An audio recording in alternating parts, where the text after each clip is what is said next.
Hey everyone, welcome back to the Bitter Geeks Podcast, episode 19. This episode we're going to be talking once again about Lord of the Rings, the movies themselves, of course, and some of the things we're going to be talking about is regarding like Warner Brothers and what they're doing with Warner Brothers and The Hobbit currently, as well as just our general thoughts of like what we think will happen in season 2 of Rings of Power. Joining me, if you listened to our episode last week, not last week, but last episode, all 55 of you. Oh, I appreciate your views and your time. Joining me are the same people from then. That's if you guys want to reintroduce yourselves for anyone who didn't listen to that one. Josh, you go. Okay, yeah, I'm Josh. You can find me on Twitter at Josh Too Good For You. And I'm Liz. I'm on Twitter too at atheistjliz. All right, so let's just delve right into it. So, Warner Brothers. If you've listened to the Bitter Geeks podcast or just anything on my channel for any period of time, you know that I am not new to criticizing Warner Brothers. This has been like a regular thing discussed in almost every single episode of the last 5 years, 6 years. The main theme of this podcast. pretty much. And if you go on my Twitter, you'll see a lot of that too. I try to calm down from doing it, but honestly, they deserve it. So for sure. And they like do something every day. It's worth making fun of. Yeah, and so obviously, like, you know, a lot of like the podcast and like my channel has been like DC stuff. So like we aren't going to talk about that whole mess because you know that's not what we're here for. God, we're not talking about the news.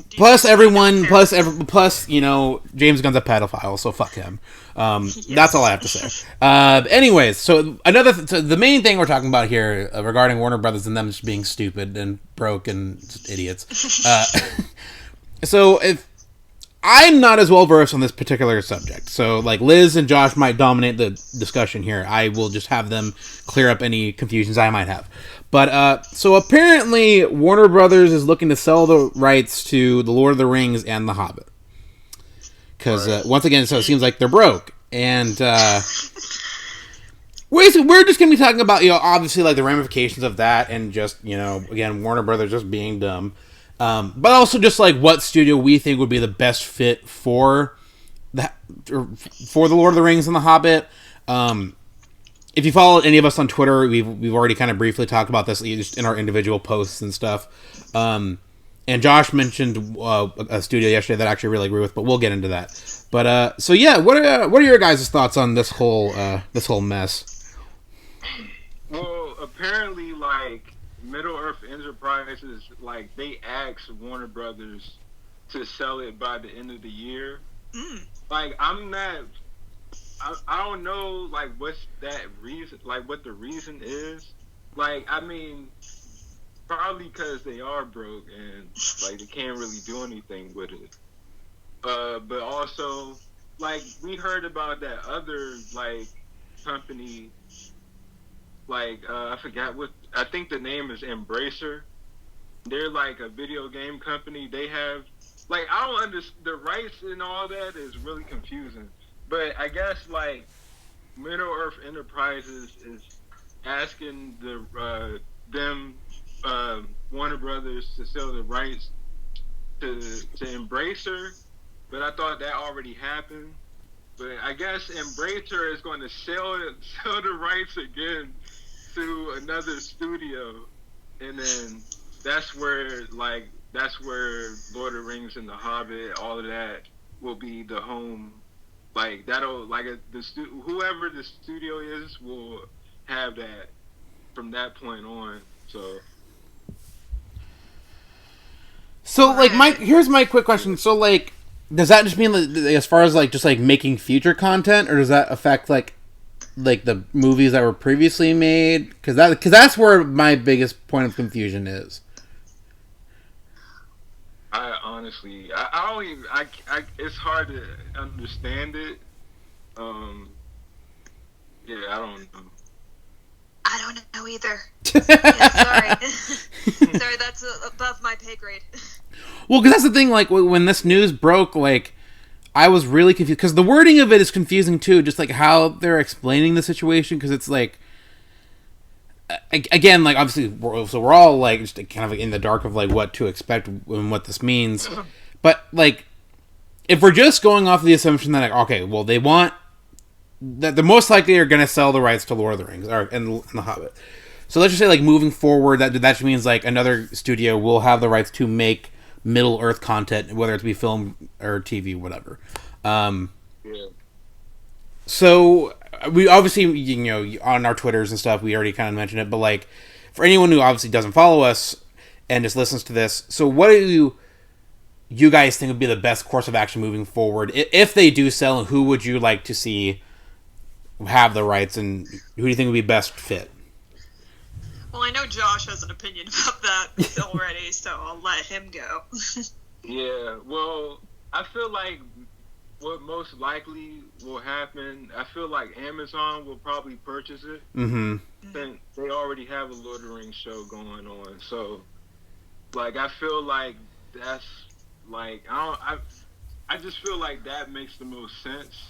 Mm-hmm. And they'll have more content to do stuff at that point. So I feel like that'll be it. But, like, I think it would be, like, really good if Legendary acquired the rights. Mm-hmm. Legendary has Dune. They put out Man of Steel. A lot of the, like, all the... I always forget that they put out Man of Steel, yeah. And I think they did the Dark Knight movies, too. Legendary and Warner Brothers, but... right. Yeah. Who else? What other movies? 300. Like the Kong movies, the most recent Kong. Oh, yeah, the MonsterVerse, yeah. Like all of those, Warcraft. You guys could look it up, but yeah, a lot of movies like that. Yeah, so they work primarily with Warner Brothers on a lot of stuff. Just looking at their filmography of, like, what movies they help produce. So yeah, so like I said, the MonsterVerse movies, Dune, the Enola Holmes movies, Detective Pikachu, Black Klansman, Jurassic World: Fallen Kingdom. Sorry. to which one? The Jurassic World movies are terrible. But otherwise, that's a pretty good lineup. Yes, the Pacific Rim Uprising. I think they did the first one too. Yeah, they did for the first Pacific Rim. The Dark Knight movies, the Hangover movies, The Town, Inception. Okay, so basically pretty good. Yeah. So, and again, a lot of those were with Warner Brothers, but, you know, if any, so here's my thing. Like, I think realistically, I'm kind of aligned where Josh's line of thinking is, like, who do I think will end up with the rights? Probably Amazon, because I don't know if it would affect who could be in the Rings of Power in the future if they own the rights, but I think because, like you said, they already have, Tolkien IP show, that they would kind of want to keep, more of the Tolkien, world in house. So that way, like, they can be like, okay, well, Lord of the Rings is ours. That's our IP. That's our thing, and we'll do whatever we want with it. Now, I think it was mentioned, or it might have just been us speculating. We don't think this is going to affect the upcoming animated War of the Rohirrim movie that they're... That was going to be my question. Isn't that a Warner Brothers movie? That is. As far as I know, that is. So I'll look into that and you guys can talk about it. I'm pretty certain it is. But, so, that is still presumably going to be distributed by Warner Brothers, I guess. I just don't know how it works. Maybe you can sell the rights, but still, release something that's been in production for a while. That's like when, like, Disney bought Marvel. Like, Paramount still released the first Avengers movie. It was still a Paramount movie, even though Disney owned it. Yeah. So I think because right now it's going to be released by Warner Brothers and it was produced by them and New Line mainly. That one, I still hold hope that, like, that's good mainly, but oh yeah, I think that movie sounds really cool. Well, especially because, like, I think Brenda Otto's gonna narrate it. Well, yeah, so, like, and I know we've kind of talked about it before, but, like, with it being animated, I think it'd be easier for them to say, like, oh, this is technically a prequel to the Jackson movies, and, like, yeah. I think obviously because like Warner Brothers is making it and they brought back Miranda Otto, I think that's probably the case. But and then we also have like, I think Philippa Bowens is. Yes, she's on it. Yeah, she's on it. Yeah. And it also from the old movie, so. Yeah, and the concept art, it looks like stuff from the movies. Yeah, like it's clearly the same look, and not the way the Rings of Power is just like clearly trying to look like it. It's like it is the same design. Yeah. Well, plus they showed. Yeah, well, the all the fonts and everything looked exactly. It looked exactly from the films, and that's probably what made me the most excited. And like, I think the fact that that's animated too, I think that will, make it at least more interesting than what's coming out from like other places too. Because that's the thing. Like, I want more Tolkien content. I don't need everything to be live action. Mm-hmm. I would like a little more like diversity in the media, because like I feel like a lot of why a lot of people don't like the Rings of Power is because it's not like the movies. Like from like a very basic critique for a lot of people, they're just like, oh well, Galadriel wasn't like this in the movies and blah blah blah blah. So I just think like the more they can like separate themselves, even like stylistically from the movies, I think at least for me, like as a fan, I would rather want that. But as far as like the studio stuff, like I think Legendary probably would be the best fit, just because I feel like they handle so many of these large, like, grand franchises very well.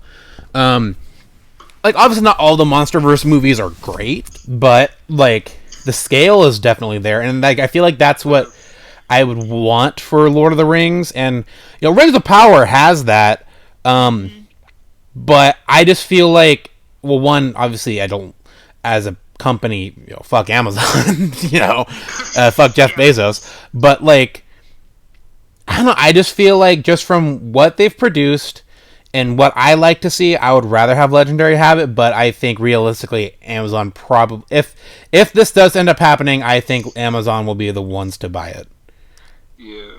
Mm-hmm. I mean, it would be cool if they can have like a joint deal kind of situation where like Legendary has the rights, but like Amazon distributes it, whatever, like the content itself.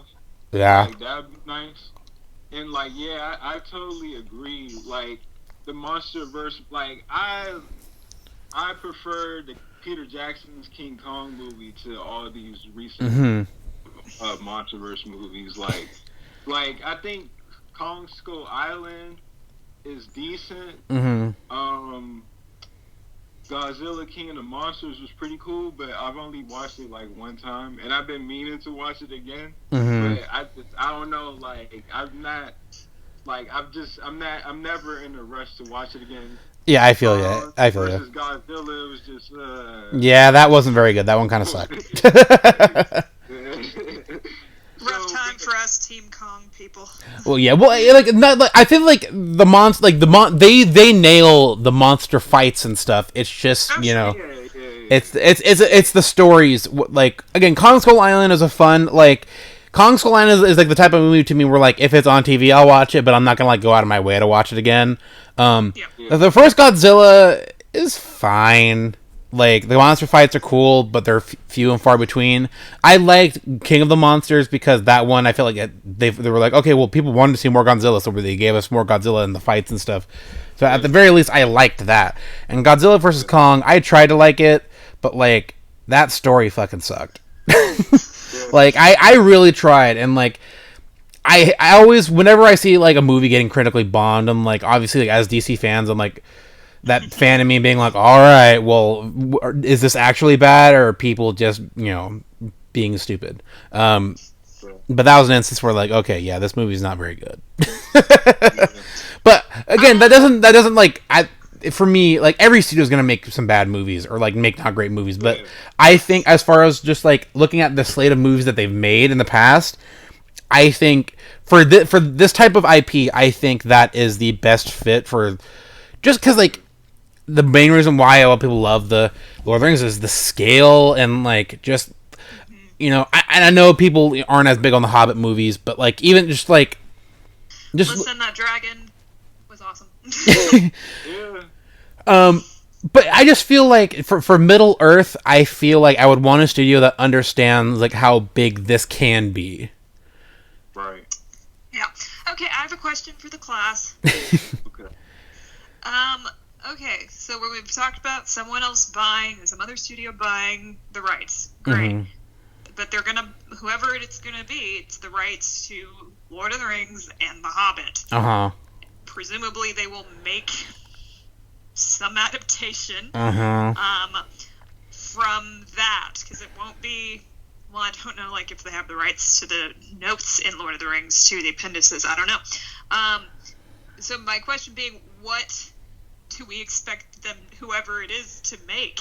That is a good question, and I think it depends on the studio. It depends. That's true. I think, unfortunately, if Amazon gets it, they are going to greenlight a bunch of shows and movies and try to make this like their own Marvel kind of thing. Oh God, kill me. And like, I think we would. I know that there was that meme that floated around of like people like, oh, they're gonna make a Bombadil movie and Mary movie. Okay, wait, I'd watch that. I mean, of all the characters, Bombadil probably is the one that I would mind if they fleshed out on, just because like it would be a musical comedy. It would be so funny. But yeah, like if Amazon gets it, I don't think it would be necessarily content we would want as fans. Like, I know a lot of like Tolkien purists or whatever are against the Rings of Power's existence just because it's how it's adapting the work and okay, whatever. But I think there would be right criticism or like justified criticism if, you know, that's the route that Amazon would go, just be like, all right, well, this, you get a show and you get a movie and you get a show and you get a movie to characters that like didn't need it, or like going into like, oh, well, what did Frodo do, or what did Samwise do after the Return of the King? Let's see his life, or like, I don't know. I just don't want. For one, I don't want them to go into the worlds of the Lord, like the main, like the trilogy of Lord of the Rings and the Hobbit. I just feel like it's still so recent. I don't want to go into those specific stories anytime soon. Like, we'll get remakes or reboots of those at some point in the future. It's inevitable. But right now, like, if we focus on characters, like, or maybe if they do something like a War of the Rohirrim type of, like, okay, well, let's show what was going on in other parts of Middle-earth while this stuff was happening. Instead of just being like, oh, okay, well, like, let's take this obscure character and give them a whole show or a whole movie. Like, if they cover stuff that wasn't in the movies, like the Scouring of the Shire, like if they somehow were able to make that into like an animated movie type thing, obviously that they might have to, like, you know, fix around some things. If they wanted to fit within the context of the movie, I wouldn't mind seeing that like as a movie or something like that, you know, like. But I think Legendary would probably stick with just making a movie or movies. But yeah, if Amazon were to get it, I just feel like they would greenlight projects left and right, and projects that we wouldn't necessarily want or ask for. But that's my 2 cents. Legendary is like, oh, I'm sorry, are you done? No, you can go ahead. Okay. The thing with Legendary, I didn't get to mention is like, I mean, from my, like, in my opinion, like, I thought Dune was a good movie. Mm-hmm. I didn't think it was masterful, like, but from, like, just the cinematography, like, the scale of it, I think a lot of the acting and all that was good, and it was basically, like, a good, like, world-building kind of movie, like, so it got me kind of, like,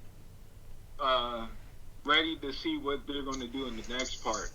But, like, I think that's why I think they should, that's another reason why I think Legendary would do good with it, because, like, it is that kind of, like, that the Lord, that world is kind of like, you have to do those things, and,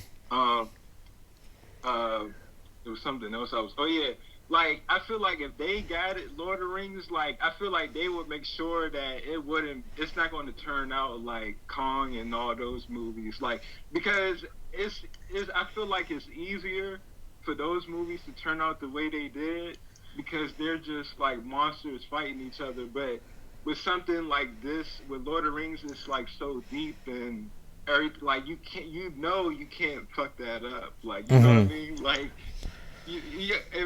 am I making sense? No, yeah, I totally get you. I would rather. Yeah, like if they have something like that, like they know that the success of the Peter Jackson movies and just the IP itself, it's just like it's like a literal like treasure. Like you have to like handle it perfectly. I think they would know not to do that, because even like the Dark Knight movies, it's kind of the same thing. I mean, that's cape shit. That's a little bit different, but like still though, like I think like they make sure like when it comes to certain things, like they want to handle it with care. So I think if they had it, like they wouldn't want it to just be like throwaway popcorn movies. Exactly. Like Exactly. And I think they would understand I think you're exactly right. Like they would understand what Lord of the Rings means to people, whether it's, the books or even obviously the Jackson movies. So I think they would handle it well. Like, I'm not saying that they would make a perfect movie or whatever. I'm not saying that like they're infallible and like they would, I just think they would understand, as a production studio, would understand more what the IP means to people and fans, and how to make a story of that size be impactful and meaningful, more so than Amazon and Bezos would. But like, are there other studios that could handle it? Sure. Like if Universal somehow got the rights, I wouldn't hate it. I would be curious to see how it would turn out. They wouldn't be my first choice, but not awful. Disney, obviously, I don't think that would happen. But Mickey Mouse is lurking in the background. If that were to happen, though, I would. I'm walking out the theater. If that, but just like hypothetically though, like if Disney were to buy it, that's just like like Amazon. I think Amazon having it would be bad.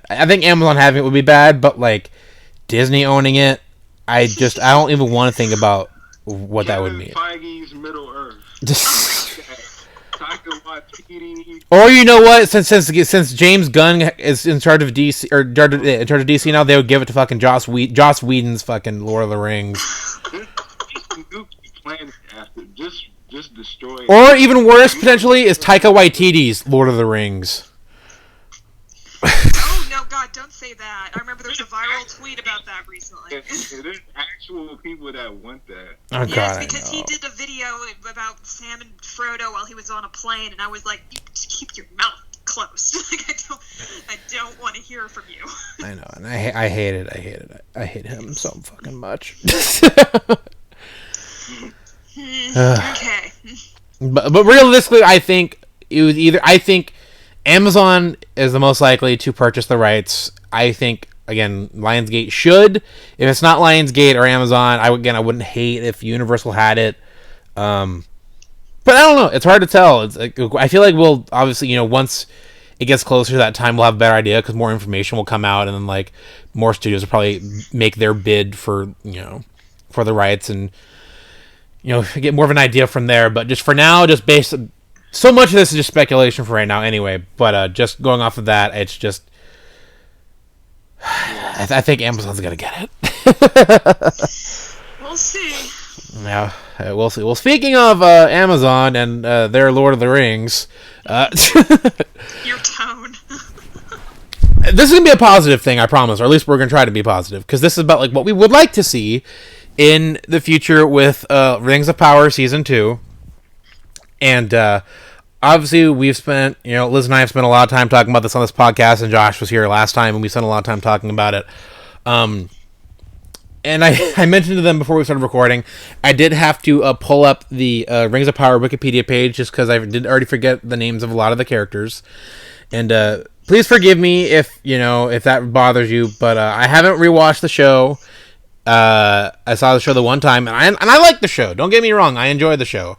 But there are so many characters, and it's been so long that, like, just some of the ones I just didn't, not dislike, but like characters that I liked, I just don't think about them on a regular basis.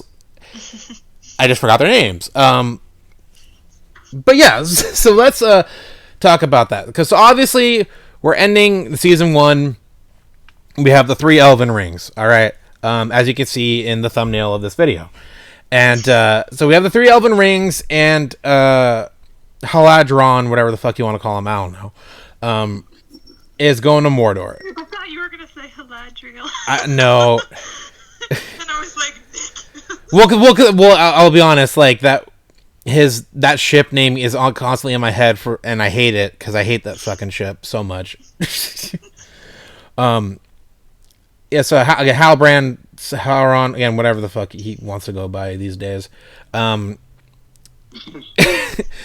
he's going to Mordor, and so basically that's our jumping off point of like where we think the show's going to go. Because obviously, the Harfoots. I think our time with the Harfoots as a whole is for the time being over. We might see them again, like as the season goes on in season 2, but I think we're mostly going to be focusing on see, this is why I need the Wikipedia page. Nori! Dear Lord. Nori and Gandalf, maybe? No, the stranger, he has not been Nori and the stranger, who, like, I'm curious to see where that goes. Honestly, I know we talked about it. I hope it's not Gandalf. If it's Gandalf, it's not the end of the world. But it just would be nice if it was a different wizard that isn't one that we already know. Yeah. Well, at least we know it's more than likely not Radagast. Well, I wouldn't. I feel like we could probably say with certainty that it's not Radagast. I don't think it's Radagast, but if that was, that'd be. I feel like that'd be even like worse than Gandalf, because it's just like it's like There's I don't even know. less basis for that. they put so much like they put so much like so many hints into this into this wizard being Gandalf. So then it's like, oh no, we tricked you with those lines that follow your nose. Like, this is actually Radagast. That was like, oh But my that's God. gonna be the case if he's anybody but Gandalf. Yeah, that's true. And honestly, it's that's true. But I don't know. Like, I feel like if it's like they're trying to say like, well, like we know, like you guys have seen the 2 good wizards, and then it's like we'll just use the other one that you guys know. Like I don't know, you know what I mean? Like I don't know. I think they're gonna have him with some like bird shit on him, and then everyone's gonna realize that it's him. yeah. Anyways, but realistically though, he might say like some shit about like I don't know, with Radagast. Like he might say something about Roscoe rabbits. No, God. In season 3, he says something like something Saruman has said. Like they're gonna make you think like. He's gonna say you're smoking too much of the long bottoms leaf, like like Saruman. And then see, they're just not gonna tell us every single season. Yeah, that sounds good. And see, but like, you can go ahead, Liz. I'll wait. Well, I was just gonna say, I guess we're talking about what we want for. Let's start with the stranger. It's like that storyline for season 2, like what we want from that. But what were you gonna say, Nick? Well, just like I know we talked a lot about it in the last episode, but I really hope that we don't do this whole like, you guys don't know who this person is, but we do, but we're gonna keep giving you little tidbits of information, and maybe you guys can figure it out. And I promise you, it's not obvious. Oh wait, sorry, it was obvious. Like, I don't want that. Like, Sauron reveal, honestly, like, I liked the show. Keep opening with that. But I hated it. But okay. The Sauron reveal was honestly one of the most like obvious reveals I have ever seen in my entire life, and like, Except for those Josh, who were in denial all season. Well, being in denial is not, like, because I was in denial too, because I was trying to justify it. I was too. But it's just... Like, and I think, like, I did, like, I had that feeling deep down, like I was just trying to have hope that, like, this is not the case. But, like, I think, like, deep down, like, I knew that was going to happen. Yeah, me too. Like, I just felt like, why? I mean, we heard that the explanations, this wasn't even, like, this is what people were saying that could have been the case, that they didn't have the rights to use that name. But that's not actually the case. They just didn't want to do it because they thought it would be, like, stupid or something. It's just... yeah. I would have liked it more if the stranger was Sauron. Like, not that it would have been much better, but, like... Right. And I just want to say, Charlie Vickers did not do a bad job in the role. He did not. I think he's he's good in the show. I like him. And I would like, if he stays as Sauron and he stays in the Halbrand form or whatever, I'm curious to see what he would do. And so my issues have absolutely nothing to do with him or his performance. Just that the way that the show portrayed it, and it was just so damn obvious, and I don't want that for the show. And I don't need, and Liz, you've mentioned this on Twitter, like, several times, like, we don't need to have this whole season build up of, like, oh, who's this mystery character that has a questionable motive or, like, questionable past. Like, we don't need, like, this doesn't need to be a who is this person show. Like, it doesn't. And, like... And that's not how the books were. Like, yeah. The books weren't like that. Like, I just don't like for Tolkien's world to be in that kind of a way. Mm-hmm. Like, like, with Gollum, like, it's not really a mystery like that with him. Mm-hmm. Like, Gandalf straight up doesn't he tell Frodo, like, he wasn't from, like, he wasn't really like that before the ring got the ring. Like, he wasn't different from being a hobbit, and he was called Smeagol and all of that. Like, it's not like, oh, like, it's not like a wait until that last moment. Like, Gollum is like, he gets the ring from Frodo. He's like, I was a hobbit. Ha ha ha. Like, you know what I mean? Like, yeah. Well, that be... I mean, for characters like the Nazgul, like, they don't... Like, Tolkien didn't really go into, like, who those people were. Like, I mean, it's really vague. Like, they were kings, warriors, sorcerers, da-da-da. Uh-huh. But I don't think he made it in that way for, like, the reader to be... I mean, you could make theories off of it, but I don't think it's supposed to be like a mystery. Exactly. Yeah, exactly. Like, even if, like, for someone like me who's still going, my knowledge pretty much starts and ends with the movies, outside of, like, a few details here and there that, like, you guys have said or, like, I've found in my own research. But that would just be like if you didn't find out what Aragorn's true lineage was until, like, the last 30 minutes of Return of the King. Right. Like, it would just be pointless. Like, this character who, when you're first introducing him and he has a little bit of mystery to him, fine. But we don't need to dwell on that. It's like, okay, we learn pretty quickly who Aragorn is. It's like, oh, okay, he's the descendant of Isildur. Okay, fine, that makes him interesting. Like, if you just said, hey, Halbrand is Sauron from the get-go, and you can see it focus a little more on him planting the seeds of things, that would be way more interesting than what they did. Like, I don't need this, like... I still wouldn't have loved it. I mean, I'm not saying it'd be much better, but I'm just saying, like, I just think I just think there's a million ways they could have done it. Even if it was just, like, a tiny bit better. I would rather have that than the type of story that we ultimately got. The issue I have with it is they gave you all these signs that he was a bad person, and nobody gives a fuck. Like, that's the problem. Like, And the other thing, I had tweeted this out too, like a couple of weeks ago. It doesn't make sense that he would tell people that he's from the Southlands. He's a man from the Southlands. Mm-hmm. The elves have been keeping watch over them for thousands of years because they're descendants from the men who swore allegiance to Morgoth. So why the fuck, why would Sauron do that? That's idiotic for his character. It's also idiotic for the elves to take him in. And then, Galadriel said he's fine. But y'all got rid of Galadriel, though. You know what I'm saying? It's just stuff like that doesn't make sense.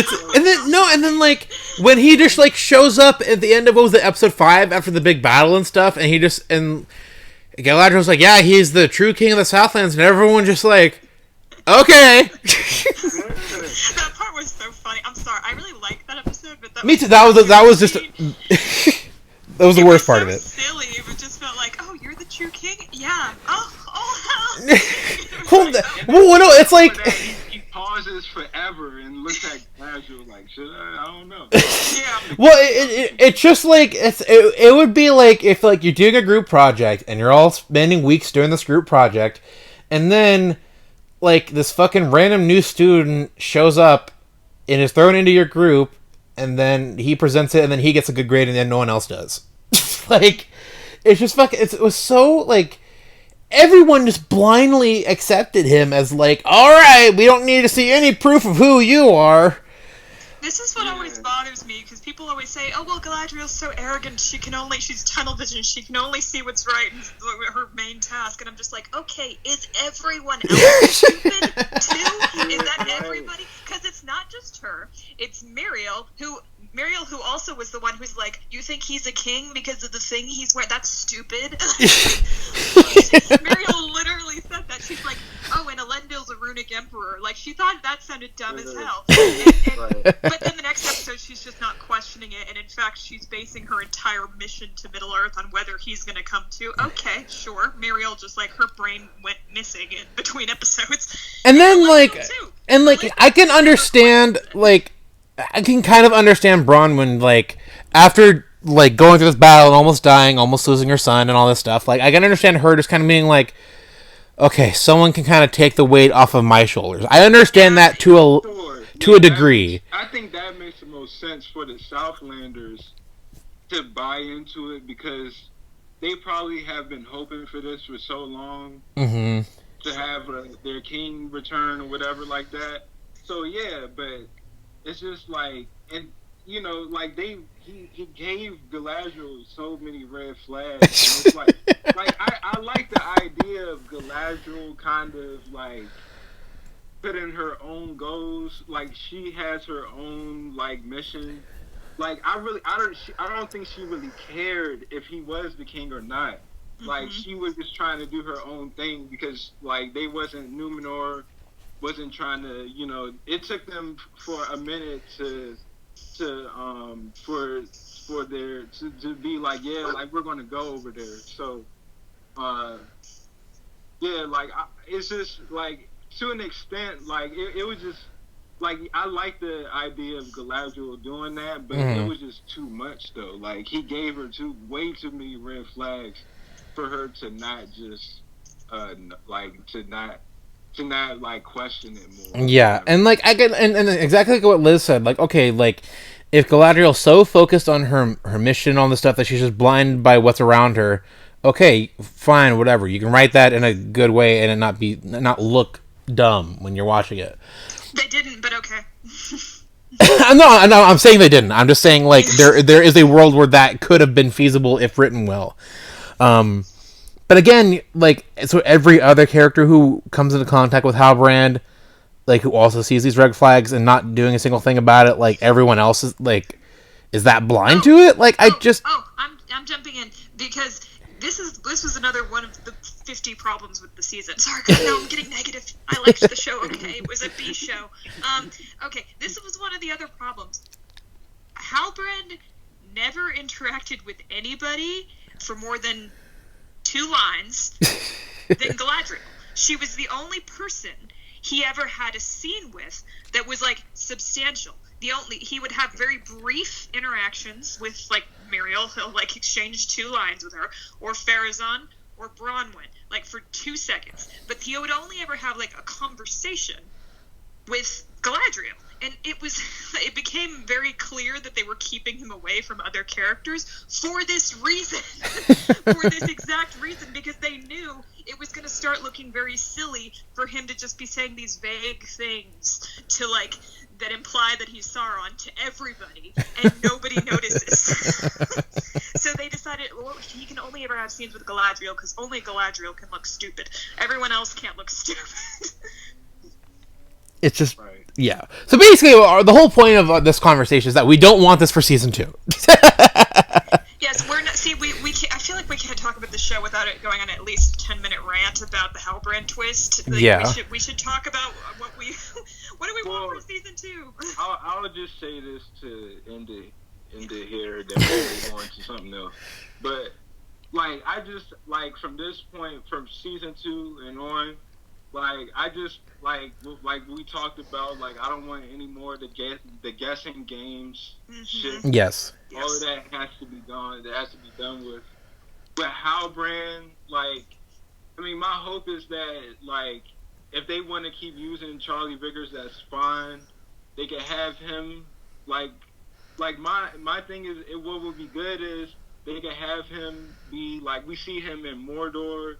And me and Liz, we talked about how Isildur could, like, see him with Adar. This is, like, early in the season, like, maybe, like, episode 1 or episode 2 or something like that. Like, while Isildur is, like, trying to get back to the Númenóreans and the Southlanders, like, he sees, like, a group of orcs being, like kneeling before Sauron, and Adar is there, but he sees Halbrand, and he's like kind of like confused. He's like, what the fuck is going on? Mm-hmm. But then, like, we see like episode 4 or episode 3, we see Anatar, and then that could be a different actor. Mm-hmm. So I think that would be like a nice thing that they could do.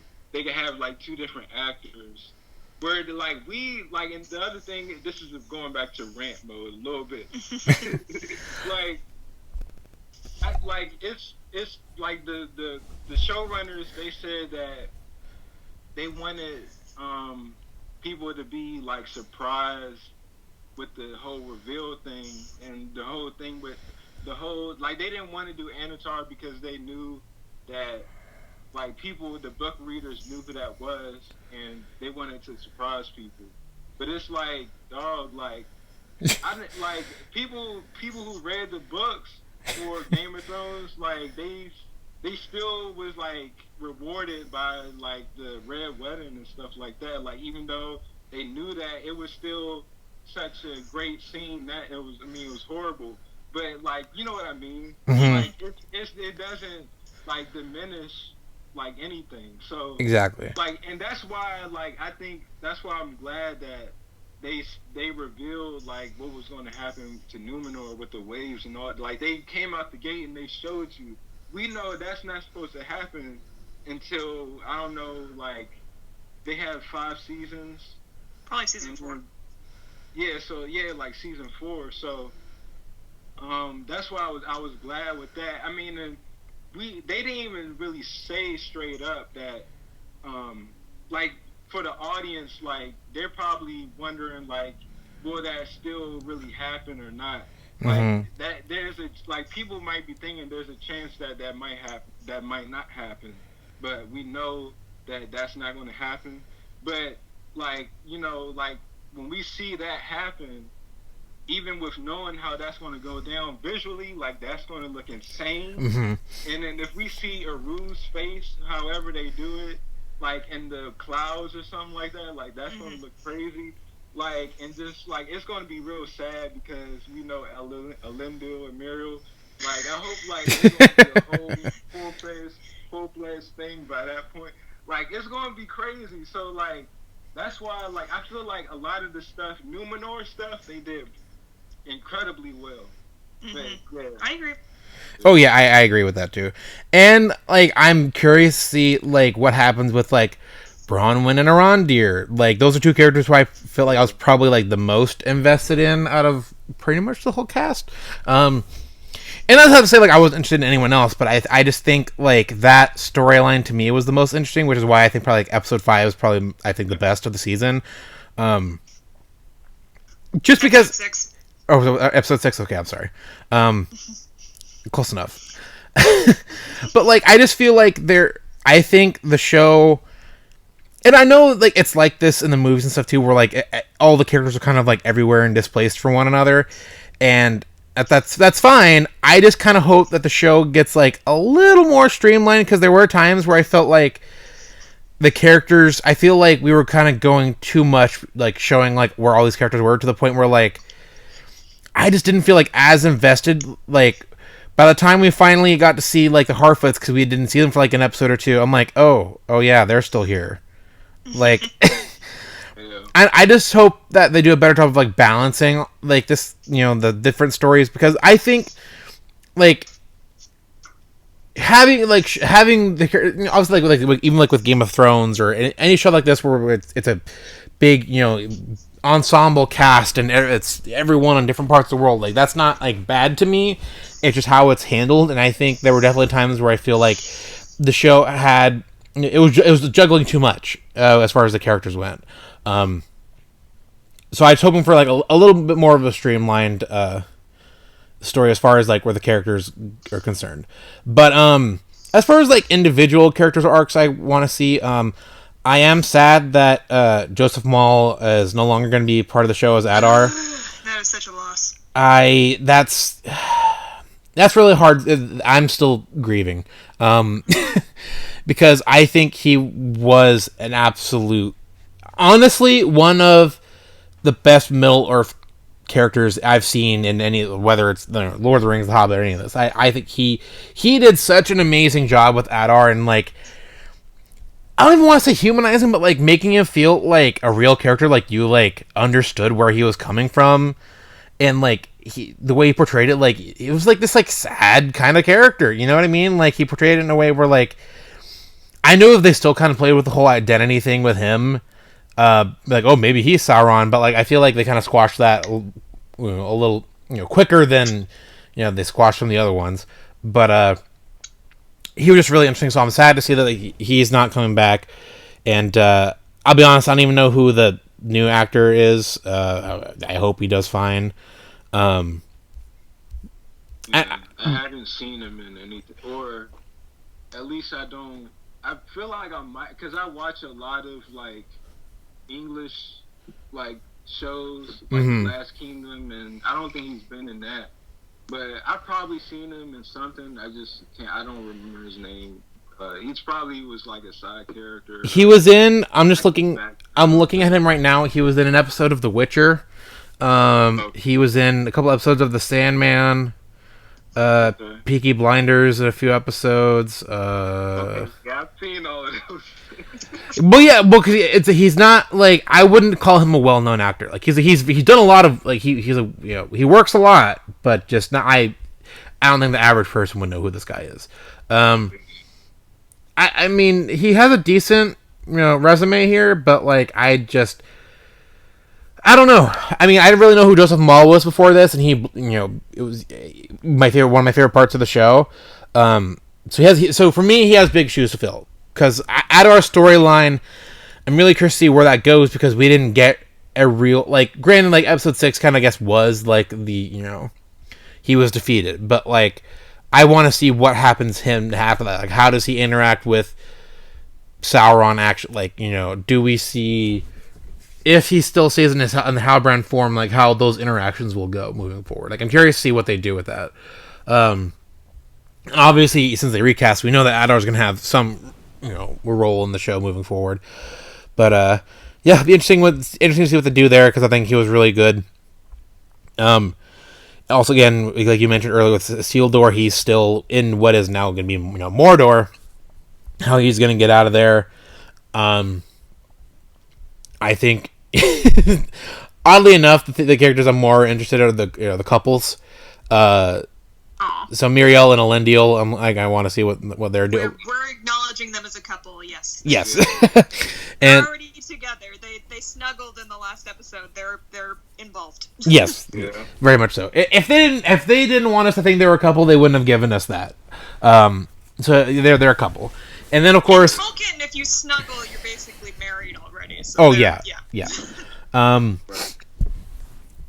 I mean, hell, even I don't know how it was in the books, but even with fucking and the Return of the King, oh my god, why am I blanking on her name? The fucking yeah, Eowyn. Yeah, we got a limited number of female characters.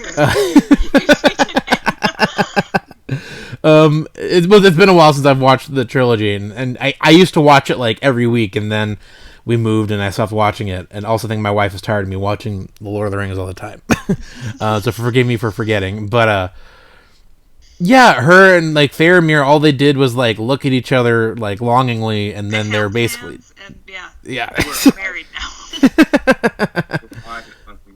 I'm just saying, like in context of like the Middle Earth and these characters, like it doesn't take much for people to be a couple. So I'm looking forward to Muriel and Elendil, because they were both also really, really great in this show. Elendil especially, like, I'm trying to separate it because I know, like, he's, a descendant of Aragorn, and, like, he is very Aragorn-esque character-wise. But even just, like, the acting and performance, like, he's been really good. Like, I really like him a lot. I feel like I can, there's aspects of him that I can relate to. He was really great, and he just seems like a real character. Like, of course, the elves and the dwarves and stuff and the hobbits, that can all be interesting, but, like, I think a good amount of the characters in Middle-earth that I, like a lot tend to be the human characters, too. And he's definitely one of them. And I'm curious to see how they develop, and, like, because obviously, so if we're just going off of, like, the books, and even in the films if you want to, like, Elendil has to come into power somehow, and obviously he's not currently in power.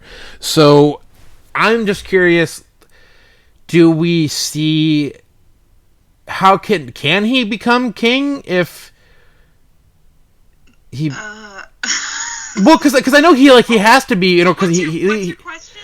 well no, because my question is, like, can he be, obviously him and Muriel are gonna get together, okay, does that wouldn't make him a king technically, would it? Because wouldn't he just like?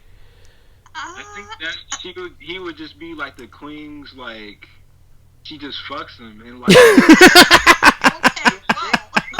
people, there might be rumors about it and stuff, but like he'll be there, like, like as her like wingman or probably something like that.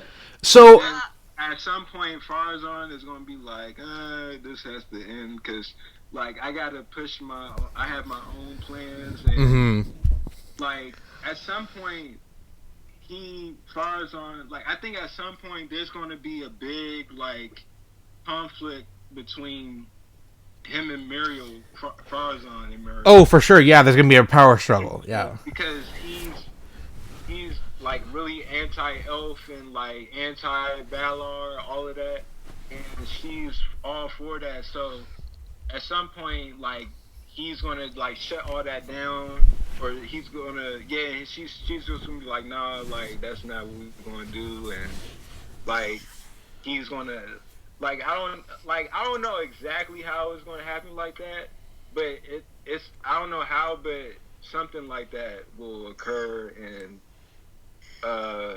like, I don't know if he's gonna remove Elendil, like, he's gonna be like, you're exiled or something like that. Not exiled, but like I don't know if it's gonna be a thing of like he like banishes Elendil to where his son is. But I don't know if that'll happen that quickly though. Like, I don't really see season 2. Maybe it ends that way, but I feel like maybe season 3 where we'll start to see more of that, like, with Farazan like takes the throne. But I don't know. I feel like season 2 is probably a little still too early, but we'll see more of like the the workings of that. Like we'll see it getting to like Farazan planning it and everything. Yeah, I definitely see that because wait, hold on, Nick. Let me answer your question. Well, Elendil's never king of Numenor, so I just wanted to put that okay. And I don't think he. That's why I said like he's going to be remaining like as the right. Like, they're not. Well, see, I have like this little fantasy that they're going to get secret married at some point, but that's just going to be like on the DL. That's not for public consumption. But that's further away, I think. He's never king of Numenor. Okay. He will become king of it's not Gondor. It's what's the area in the north, Josh? I can't remember. Is it Arnor? Arnor, yeah. Yeah. He becomes king in Middle Earth. Okay. That's all later. He right now, like he's like, you know, he and Muriel are like distant cousins, but whatever, they're royals. Who cares? So he has no like. He definitely doesn't have a strong claim to the throne right now, but Numenor and the whole royal line is going to have some problems in the next couple of seasons. So he will become king, but yeah, never of Numenor. But I agree with Josh, like that. I think that they're gonna. I think this is part of the reason they're clearly setting up this relationship with Muriel is they're gonna kind of give him, like, in a way, he becomes the heir because of his relationship with her. And so when he goes to Middle Earth, he's kind of the very natural choice, other than just being, you know, of a royal line and a leader already.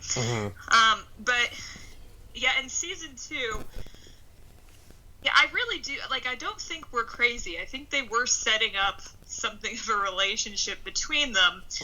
And I think they did it in part because it'll help enhance, like, this whole, you know, like, tension with, like, the faithful versus the Kingsmen. And if Muriel is, like, courting a member of the faithful, and not only with that, but, like, the one who brought the elf to Numenor, it's not going to look very good politically. And maybe they do have a relationship, but I could see it going a couple different ways. Either, like, because, as, like, you know, there's more negative public reaction to it, Farazan could either, like, get the idea, like, oh, well, they're not responding well to this, maybe my solution will be that I marry her. Like, I could see that. Or, and then maybe he does, like, banish Elendil.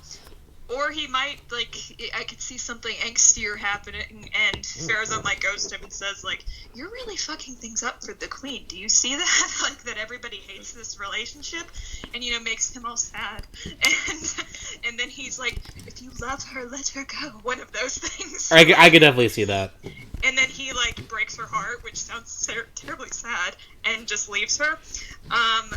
And then from there, like, you know, like, we don't know for sure if they're gonna do the Farazan and Muriel marriage, but we'll see. But yeah, what I see from, I mean, I agree, I think Josh has said before, we want to see, you know, Elendil's other son come into the picture, and I do want to see that in season 2, but I think for those two in season 2, I do expect to see that relationship develop further. I don't know if we'll get all the way to, like, you know, marriage proposal. I doubt that, but, like, yeah. I'm ready for them to kiss. Think we're at that point. Think we're at that level. Yeah. So my quick question: so because this show, if they really want to, obviously can if they want to. Do we think there's a possibility that they just kill off Muriel and have Farazan come to power? Whether it's like they get together, he kills her, and then sends Elendil away that way too? Like, could that? Do you think that would be a possibility? Ooh, would hate that. Would not like that. I'm not saying I want this. I'm just thinking of, like, in this type of situation, I could see that as a possibility. No. You think it's 2 Game of Thrones? It's 2 Game of Thrones, and it would just be. I find it like a little bit too depressing. Yeah. That she'd be blinded and then murdered by her cousin, and I also just I would find it. Like, Farazan is really bad, but, like, that would make him more boring to me. That he would, like, he'd be very typical bloodthirsty, I want to take the throne, and so I kill my cousin for it. So I don't like it for that reason, and I think it it would also like. Well, like, I think. I'm sorry. Ahead. No, go ahead. I think like. Because I actually was going to say, like, I wouldn't mind that. But you're right, though, because he is blind, and it's like, he probably wouldn't even need to do it. Like, and also, like, Numenor is already, like, so fractured, where the people would just, like, because I think she's going to come out and directly say, like, she's for the faithful and everything, like, in season 2, and that's going to piss people off. He's going to use that to his advantage, and he wouldn't need to kill her at all. So, like, yeah, that makes sense. Yeah, I don't see, like, it would make him, like, less politically savvy. Like, because I think that while the people on Numenor might have issues with the queen, I don't think it would fly that their cousin murdered her. So that seems like it would be just a dumb thing for him to do. And to me, Muriel's death in Tolkien's work is just like one of the sadder and more kind of like beautiful things he ever wrote. So the idea that they would remove that for the sake of just having her killed is very silly. And I don't think that they clearly set up her they've already foreshadowed how she's going to die in the show. Yeah. Okay. Yeah, because I wasn't sure. Obviously, I haven't read the books, so I'll be honest, I didn't realize she was actually in the books. No, she is. Oh, yeah. No, Tolkien sometimes writes female characters. It's rare. We have to cherish them. This is why we love Muriel. I think the show will, like, fill her out way more. Yeah, it already has. Yeah, there's not much to her in what Tolkien did, but, yeah. Yeah, she's in Tolkien. She and Galadriel might be the only canon characters in the show. Sauron? Female characters. I was gonna say. Not Elrond. Yeah, I meant female characters. Like, otherwise, I think every other female character is made up. Yeah. Well, speaking of the made-up female characters, as I mentioned earlier, Arondir and Bronwyn are my other couple that I'm looking forward to seeing. And we love them. I think, because obviously I think their romance obviously was the most fleshed out of any of the other couples on the show, who weren't already together. You know, obviously like Nori's parents were already, you know. But yeah, I think I would like. I'm just curious to see what happens with the Southlanders in season 2, because obviously they can't go back. So what do they do moving forward? Like, do we know if they like become like their own kingdom, or like is all of that just like it's made up for the show? Well, first of all, Arondir better be in season 2 because there's a rumor he's not. That better not be the case. Bullshit. I think that's bullshit, but that would suck if that happened. If we lose both him and Adar, I'm just like, they're just like crossing out the reasons I watched this show. I know. I think those are two of the best characters. But to answer your question, I think that there have been people with theories about who the Southlanders could turn out to be. There are a few different groups that they could be. But basically, that's really an open question. There's nothing confirmed. But I know Josh has a hope for or a theory anyway, what will happen with them in season 2. All right. Well, on that subject, what do you think, Josh? So, like when I was saying earlier that I feel like I think like when Isildur is trying to escape Mordor, like after possibly he sees Halbrand / Sauron talking to Adar, like he'll see Halbrand, but like the orcs could be like chanting Sauron or some shit like that, or maybe they don't even say Sauron, but he just sees like all of the orcs like kneeling down or something, and then he sees Adar there with Halbrand like standing above everybody. And then he's like just thinking like, what the fuck, like what is happening here? And then like he he goes off, and Beric probably finds him, and then Beric is the horse, and they go off. They find where Arondir and Brawlin and the Southlanders went to, which is this city called Pelargir. That was a Númenórean city, but that's where the Southlanders and them went to because they were like, it's been abandoned, so we'll go there and seek shelter and start a new life or whatever. So I think like that's where he's going to go, and Isildur is going to probably tell them. I mean, I would hope he would tell them about Halbrand being there and shit, because I'm sure like they would have to be like Bronwyn and all them. They'll be like, "Where's our king? Like he just dipped and never said anything. Like where the fuck?" Like, so I think he's going to. I think Isildur would like tell them about all of that if he does see him.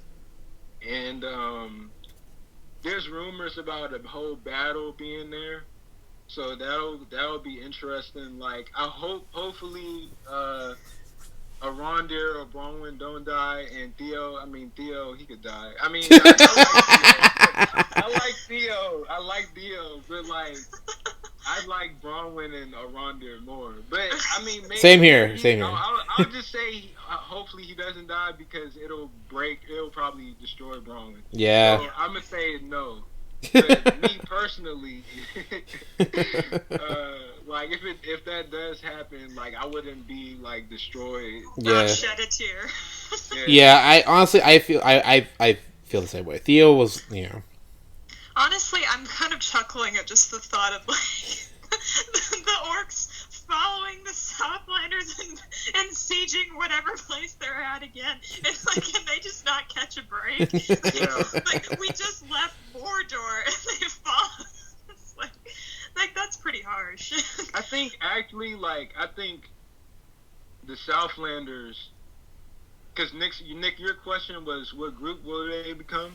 Yeah, I was like, who do we think that they would become? Yeah, I think they'll end up becoming the Ghost Army, like from Return to King, because there's if I'm not mistaken, there's I believe they were like said to be like they served Sauron or something like that before they were, or like they had some kind of ties to Sauron or something, and they were afraid to go. Like that's why, like when they swore allegiance to Isildur, but like they were afraid of Sauron because like they knew how great he was or something like that. So they didn't want to like follow through. Okay, gotcha. And that's why Isildur cursed them. Okay, so because actually Isildur, like he might, when he comes back and meets them, like after his journey from exiting Mordor, like he might establish like a rapport between Bronwyn or something like that, or Theo.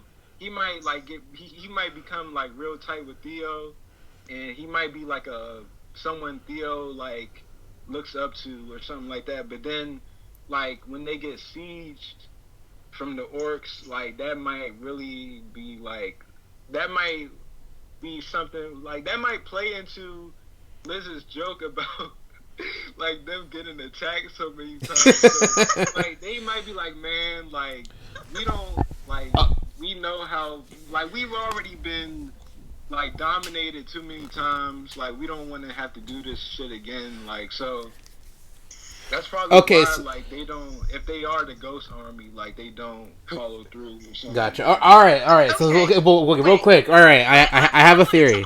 Wait, real quick. I have a theory.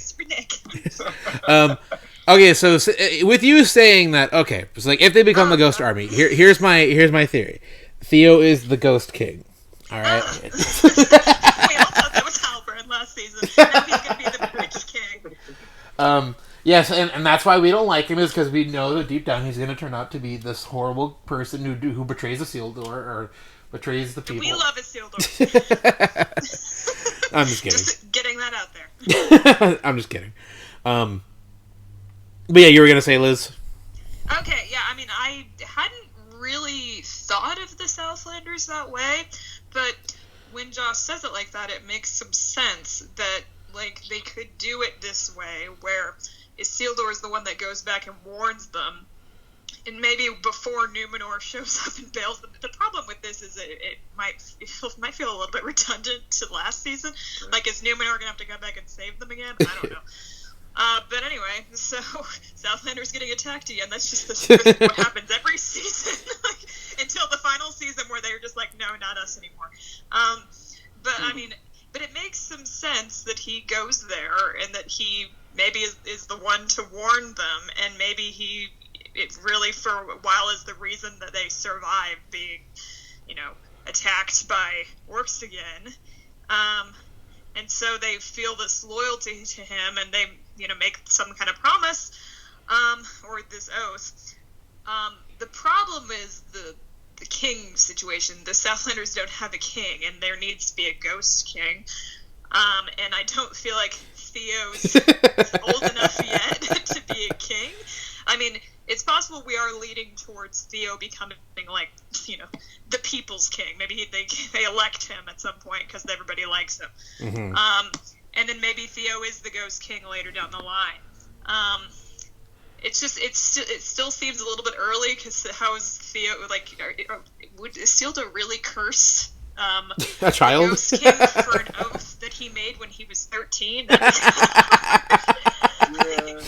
So I don't know. I think it's certainly possible. I think I see the potential here. It could work. I don't know. I mean, Isildur could be that petty. I mean, we don't know, but I mean, after his homeland gets sunk, maybe he's just like, screw everybody. Everyone has to suffer as much as me. Yeah. Yeah, but I think that as far as, like, a battle goes, unfortunately, like, that's just, unless we're going to skip all the way to the War of the Elves and Sauron, which I don't think we are, it just makes the most sense for if there's going to be another battle. Sorry, Southlanders, you're up to bat again. It's you again. Yeah. On Tolkien Gateway, it says the Ghost Army. Like, it says that they worship Sauron in the dark years before the foundation of Gondor. But, like, we know, like, in the show, like, they were, like, they're descendants of the people that were servants of Morgoth. So they can still, like, play with that here, mm-hmm. kind of, because they are, mm-hmm. it's kind of similar in that way. But, Yeah, they would also need to, like, I mean, there can be time jumps in the show. Right now, the Southlanders don't have an army, and they're very clearly, like, it feels like there are 20 of them. So yeah. we'll have to see them, build up, like, an actual, not kingdom, but, like, at least an army. And, or at least a town. It needs to seem like the fact that they don't come to help is a big deal. So, yeah, we'll see how they do that, but I think I'm definitely intrigued by that theory. Shall we go to a Region? Yeah. What do you want from that, Josh? I wonder. Well, I said it earlier, like, mm-hmm. my hope is that by episode 3 or something like that, we see Anatar is there, and obviously, like, we know, like, who that will be. It would just, and they could have a different actor playing that, while, like, we see Charlie Vickers in Mordor, mm-hmm. but, like, I mean, at some point he would have to go to Region. I just don't want to see him in over there as Halbrand, because I don't mm-hmm. think I don't think it makes sense for his plan to just be there again, while they already said that Galadriel already said not to work for him. So if he goes there under a different form and a different name, I think that just makes more sense for him to infiltrate and do what he has to do with the for Celebrimbor and stuff like that. So I agree. Yeah, I'd like to see that too. That's basically exactly what I want. And then, like, the middle bulk of the season is the two of them making the rings. And we can see in the middle of that, like, this is in the canon, that Sauron, like, manipulates this outcasting of Galadriel from Eregion. And then from there, at that point, Celeborn's there too, and I'd be curious to see if he will be by that point, but we'll see, because Celeborn doesn't leave Eregion. But if Celeborn is there, if he's there with Galadriel and then she gets banished, you would want him to still be there? Would you want both of them to be banished, or it would be very well? I think what happens in the text is, like, they're removed from power basically, and Galadriel's just like, okay, bye. And like Celeborn is like, I'm staying. So they're like removed from power, but they're not necessarily banished. So that's how it happens in the text. How it could, I've already, like, worked this out in my head, even though I doubt Celeborn will be there by this point. I suspect that, I think my theory is Galadriel's going to find him after she leaves Eregion, or he'll find her, whatever.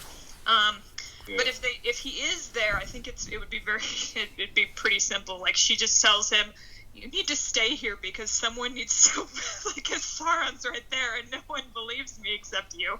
And so you need to watch what he's doing, but I'm leaving. I think that would make sense. Yeah. And then, no, you go ahead. He could go to Linden, and try to, like, persuade Gil-galad, which I don't think he really needs to do that.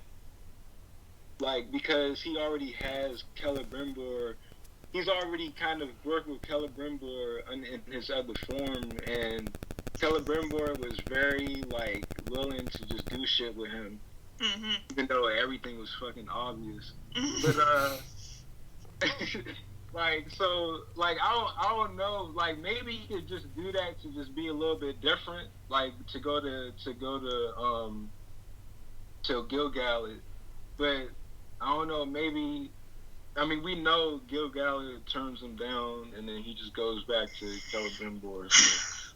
Yeah, I mean, it's hard to, like, I really don't get how no one's just going to be listening, or either Galadriel's just not going to figure out that Anatar is Sauron, okay, or that no one is going to be, like, listening to her if she says that it's Sauron, or that she figures it out and just doesn't tell anyone.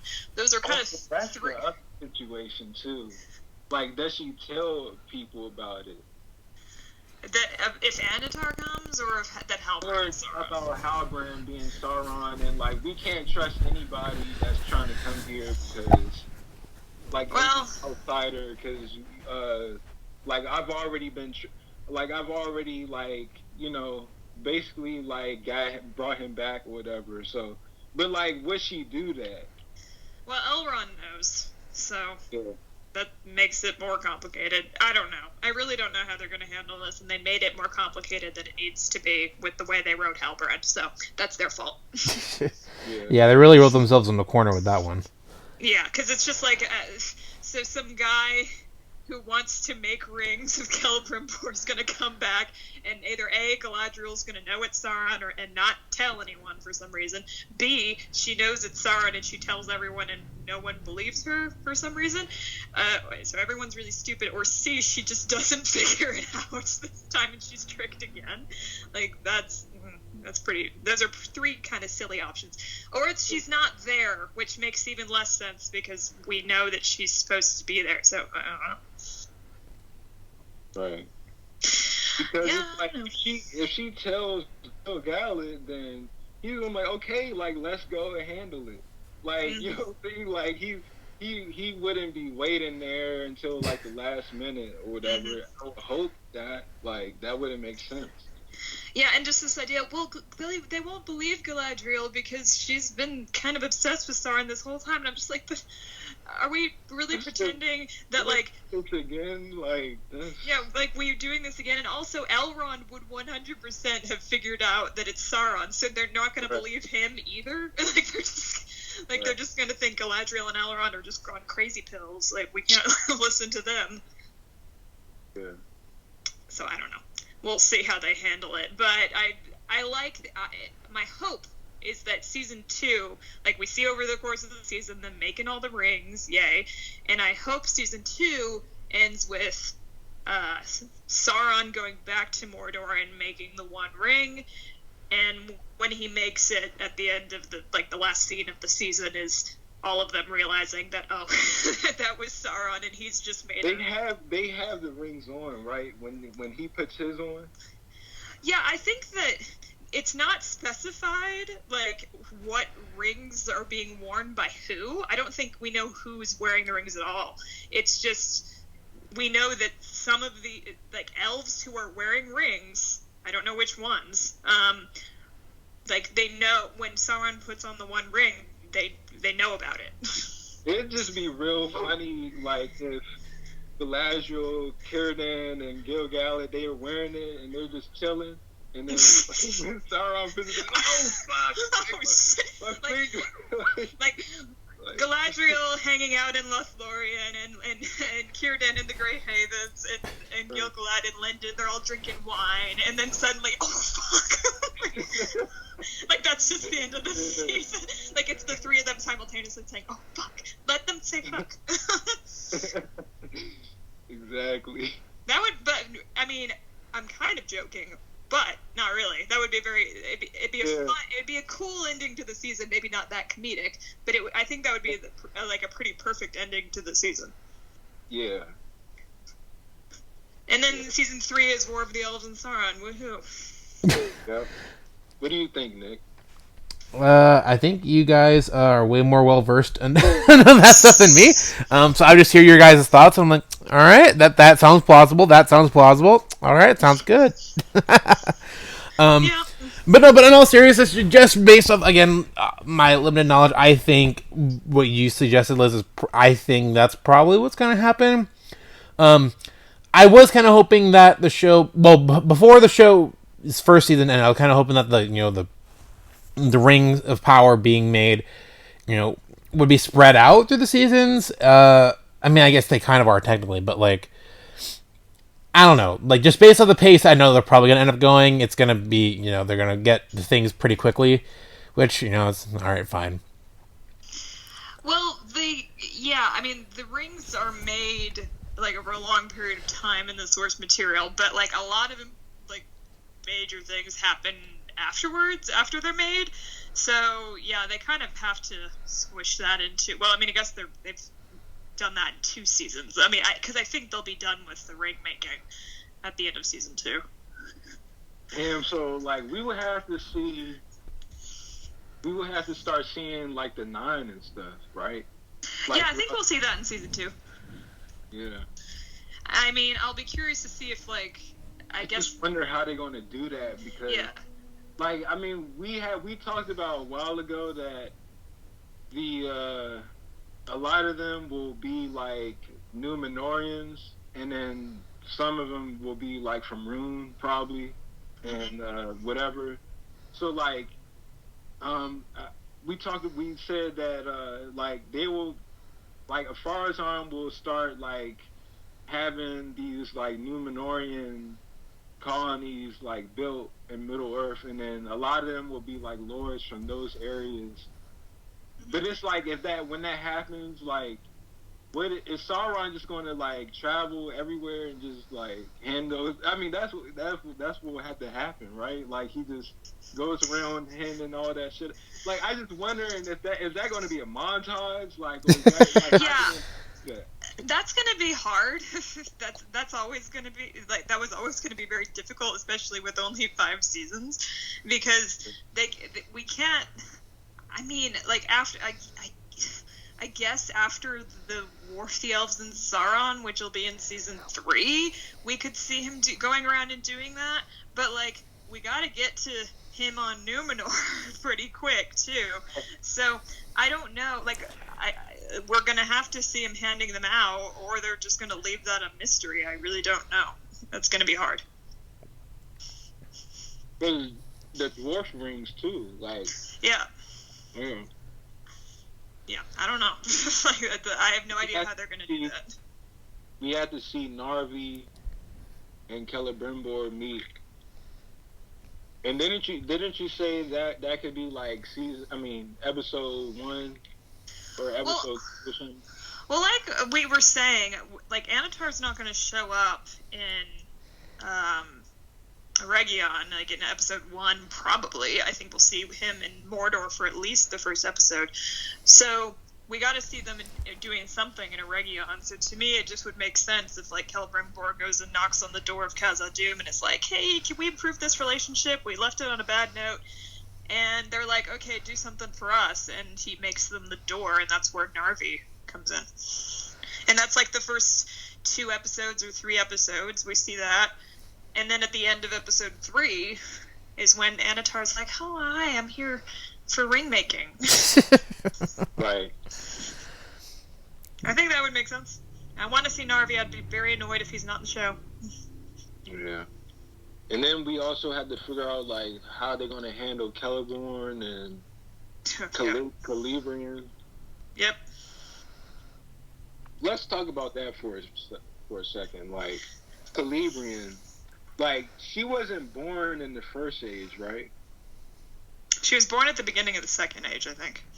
Okay. See, that's a problem now, because remember Galadriel said she didn't see him until, like, I mean, the last time she saw Celeborn is when he went off to war, and that was in the First Age. Yes, so they would have to either say that she was pregnant, she got pregnant in the First Age, or she was Celebrian is not born yet or something. I didn't even think about that until now. Yeah, she's supposed to have been born a while ago. Yeah, she wasn't born in the First Age. She was born in the Second Age, and they've like in the context of the show, she couldn't have been born in the Second Age. Right. Yeah. So, oh no, they deviated from the source material in a way that way doesn't bother me. You said it doesn't? No, this doesn't particularly bother me compared to other choices. I mean, it doesn't bother me, but it's just like, I've just really wanted to see Celebrian and Elrond and their whole, like, relationship. Me too. Like, I wanted to see all of that, but it's just like, at this point, it don't even seem like they could do anything with that. Well, Josh, they wrote her out of this show, so we just need to accept that, even though, like, again, just like, damn, man. They wrote, like Tolkien wrote, 8 female characters, and they just, like, removed one. Like, why'd they do that to us? Yeah, like, there's, like, I know that there's already not a lot of characters in general in this period of time. That's why they had to put some more, like, people like Bronwyn and Arondir and all that. But it's like, okay, but what about the one? Okay, so just my 2 cents for someone again who doesn't know the lore as well as you guys do. Like, just based off of that, the fact that they got rid of a female character, but like, okay, so they created a Isildur's sister for the show. Like, all that time spent with her, like, they could have just had her instead of, like, like, I feel like at this point, did we need a Isildur's sister? Has she I'm really? I'm actually not sure. I mean, I liked her fine, but I don't know if she adds enough to the show. Like that's the thing. Like, if we remove her from the plot, does she really do anything? Not yet. Yeah, I mean, I just, like, from what we've seen, like, I really liked the whole family dynamic between Alinda and children. And then I'm looking forward to seeing, like, what they do with Anarian Me too. stuff like that. But, I mean, as far as herself, like, what is she going to do? I mean, people have been saying, like, she could, like, if she leans more to the Kingsman, or what's it called? That's what it's called? The Kingsman, yeah. Yeah. I was thinking about, am I thinking about the movie franchise? No. Like if she leans over to like their cause and everything, like that will cause a huge riff in the family. Like I think like when Elendil sees his daughter Aarion again, mm-hmm. I think she's gonna be upset with him because of Isildur. Like they're gonna be thinking that he's dead and stuff, and she's gonna blame that on him. Like, and I could just see her character just going like being like, yeah, like fuck the elves and fuck the faithful and everything. And then, you know, like people been saying that she could be the one who builds the temple of Melkor. Mm-hmm. So that would be really crazy if that happens. I mean, like, I kind of like, I don't want their family to be broken because they were already kind of like fucked up, and it's like I don't want that to happen. But it would just be good for story. Yeah. Purposes. Yeah, I see what you mean. And like I was kind of like half joking when I said like, oh, like does her character add anything? Like from like when you're making a TV show, you need to create, and especially if you're adapting a work, you need to create characters for the story. Sorry, I think Liz is cooking her dinner. Sorry, I'm hungry. It's okay. So like I understand why like she was created, because it can create, you know, drama and, you know, and add to the story, like or at least add to the conflict or inner conflict between, you know, Elendil or Isildur, and then that whole family dynamic. Like I get it, and like I don't think it'd be awful, but like if we're looking at characters that like they could have adapted versus the characters they created, like obviously we don't know where she goes from this particular point yet, so like everything is speculation. But like at this point, does her presence, you know, is her presence or lack thereof more important than that of like a character who was actually from the books that they could have adapted? That I don't know. Like I don't have an answer for that, but I think like Celebrian is more important because we know that she's the mother of Arwen, and like Arwen gets married to Aragorn, and all of that in itself is important. Like, and you know, that's more important than anything else. Like, I mean, as of right now for Aarion, like in comparison. So it's just like Celebrian not being there is just like it just feels so like off and just weird. Like, I mean, we talked about. I don't want to get back into this, but it's unavoidable. But like they took her out of there because it would have been weird for her. I mean, in their mind, it would have been weird for Galadriel to not to be this warrior and everything like that while she has a kid. Like that's stupid. Yeah, because mothers, which is so funny because like, you know, that's their like rationale, but yet like look at Bronwyn, like she's like a well-rounded, like action-heavy female character in the series, and yet she is a mother. So like, why couldn't they have just it? Yeah. It doesn't make any sense. It's not particularly great, and like, yeah. Yeah, that's what I've been saying. Well, because it just feels like they write like, and I don't dislike the Galadriel in the show. Like I do like her. It's just the way that like the writers have like positioned her and her character. It just like it. And again, I'm trying to come from a place. Obviously, this is all constructive criticism here. Like, I'm not saying this because like I fucking hate the show and it's garbage and all the stuff like that. Because obviously, none of us feel that way. Yeah. But with Galadriel, especially being such an important character in these stories, like to just like disregard some of what a lot of people consider to be some of the most important aspects of her, just for like basically just for the Sauron twist to work, or like, and for Galadriel to be in like the mental headspace. Yeah, for Galadriel to be in this mental headspace to not see that this dude is Sauron. It's like, all right, well, we can't have her be a mom. We can't have this character around. We can't have Celeborn around. She has to have this weird like thing going on with Halbrand. She has to think that he's Sauron and all this stuff. When like, you didn't need any of that. Yeah, man. Yep.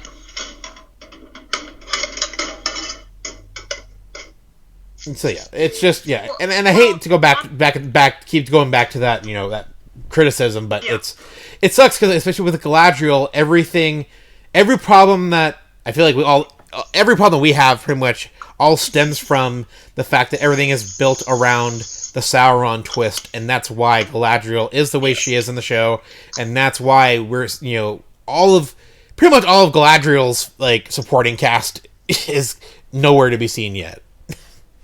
Right. Yes, it's very annoying.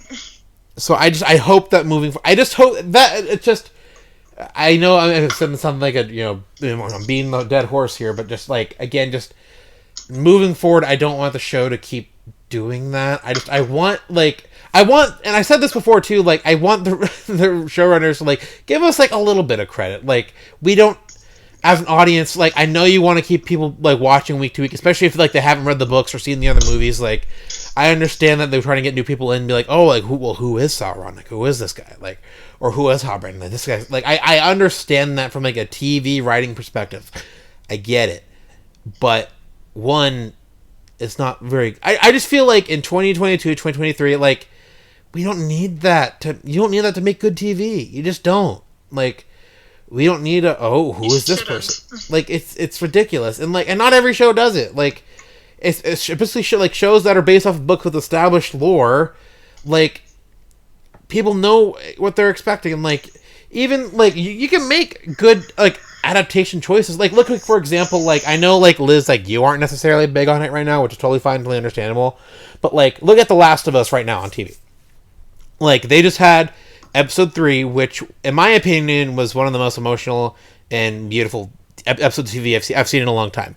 And that was a pretty big deviation from the source material of the game, where, like, where you see meet this character, and you're like, all right, well, I know what to expect, and they kind of flip it, and, like, like, with that situation, right, like, what did that take away from the game? The only thing it really took away was some action and interaction between Ellie and her, like, Ellie and Billy, and their interaction, like being, like, shit talking to each other. Yeah. Like, yeah, like, it would have been cool to see them sneaking around traps and all of that, like, the infected being around there. But guess what? Like, they're going to be going around infected all throughout the show. Yeah. They're doing, like, 4 seasons. So we're going to be, nothing really, like, was lost. You know what I mean? Exactly. And that's the thing, like, making good adaptation choices. Yeah. Like, with Rings of Power, what they did. Yes, Galadriel's whole character was lost. Sorry, not to. Well, I mean, okay, listen, there were some things that were okay. Yeah. But, like, I'm half and half, because there's stuff that I still really like from her. Mm-hmm. But a lot of it is, like, it's just, at this point, it's like, how do you fix stuff like this? Exactly. Like, either, like, you have it to be where she was born in the first age, and, like, they have this estranged relationship where, like, she's been living somewhere else, and they haven't been talking to each other like that. But it's like, she never mentioned her once, though. Like, I mean, maybe, like, I guess she didn't really, at all the time, she didn't really need to, but I don't know. Like, I just figured, like, if she was leaving Middle Earth like that, couldn't say anything about her daughter and all that, like, I don't know. That's, if she is existent, like, if they plan to be like, oh yeah, like, she's been living this whole time and she's just, like, in another elven place or something, like, I don't know. Okay. Well, guys, I'm making my dinner, so I'm gonna get off the phone. All right. Well, I think I have to, my kids are waking up from their nap anyway, so it's all good. No, this was fun. I think I had a lot of fun. Like, and I do want to say, like, as much as like we brought up a lot of like our criticisms and stuff, like, I'm still very much excited to see where the show goes, even if I have some trepidations. Because I think there's a lot of good stuff that they can cover in season 2 and seasons in the future. But yeah, like, again, I have issues, but I think there's a lot of good groundwork for a lot of the characters, and you know, even if like Galadriel is written in a way where like it's kind of hard for them to adapt a lot of her stuff moving forward, I'm still excited for the other stuff. We're here for Muriel and Elendil. Yeah, like the show gave me that, and I'm grateful. And for me, like Bronwyn and Arondir, that I'm very much here for that. I hope they better be in season 2. I hope so too. If they're gone and Joseph Maul's gone, I'm just gonna. That's half of my interest gone. Yep, I hear you. I'm in agreement. All right. Well, this was a lot of fun. Thank you guys for being here, and I will talk to you guys soon. And for everyone listening, thank you for listening to this episode. It was a lot of fun. Check out all of our previous episodes of the Bitter Geeks Podcast. You can follow us on Twitter. It should be linked below. Thanks, guys, again. And until next time, have a good one.